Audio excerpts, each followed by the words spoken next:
Isa ka rin ba sa biktima na landian pero hindi seryosohan? Yung tipong sweet sa'yo pero tapot mag-commit sa'yo? Yung tipong tatanungin ka kung kumain ka na ba pero wala naman siyang planong ligawan ka? Sila yung mga play safe sa relationship. Yung magaling mag-approach pero pag nahulog na yung loob mo sa kanila, bigla ka na lang nilang iwan. Bawal kang magselos kasi wala namang kayo. Bawal kang mag-demand ng effort at oras. Kasi hindi mo naman siya pagmamayari. You must know where to stand sa buhay niya. Ang hirap yung anytime pwede siya mawala sa'yo. Kasi wala ka namang papel sa buhay niya. Walang assurance na magtatagal siya. Kasi wala ka namang pinanghahawa ang titulo. Habang siya, patsil-sil lang, parang wala lang sa kanya kasi pastime ka lang naman. Huwag mong sayangin ang sarili mo sa taong wala namang kasiguraduhan. Huwag mong antayin yung isang araw na paggising mo at turog na turog ka. Pero hindi mo siya makagilap kasi akala mo mag-i-stay pa siya. Love is risky. Sometimes, the person you love is not worth the risk. Malay mo, habang ikaw loyal sa kanya, siya naman to, pa-chill-chill lang, busy sa iba. Anytime pwede siyang lumandi. Pero wala kang magagawa kasi hindi mo naman siya pagmamayari.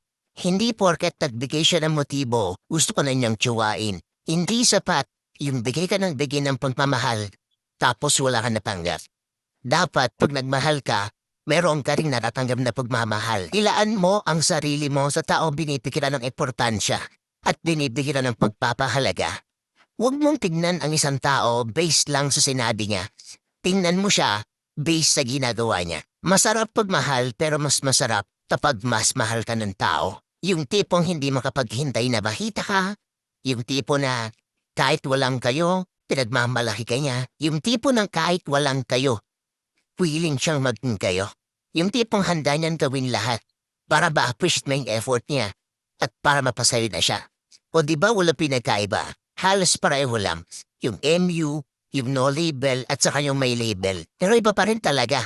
Pag meron ka pinangahawapat sa relasyon nyo, may control ka. Sayong-sayo siya, may karapatan ka at hindi mo siya pwedeng ibigay sa iba. Pinagdadabot mo siya kasi meron namang kayo. Pero pag walang kayo, minsan para ka tumaya sa loto.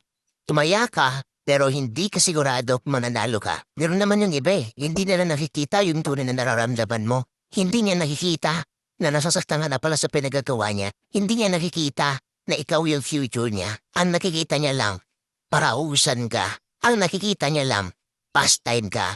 Ang nakikita niya lang, hanggang 2 weeks lang kayo. Ang nakikita niya lang sa'yo hanggang video call lang. Kasi baka boring siya that time, wala siyang magawa, kaya chinat ka niya. Ang dali ma-inlove, no? Ang dali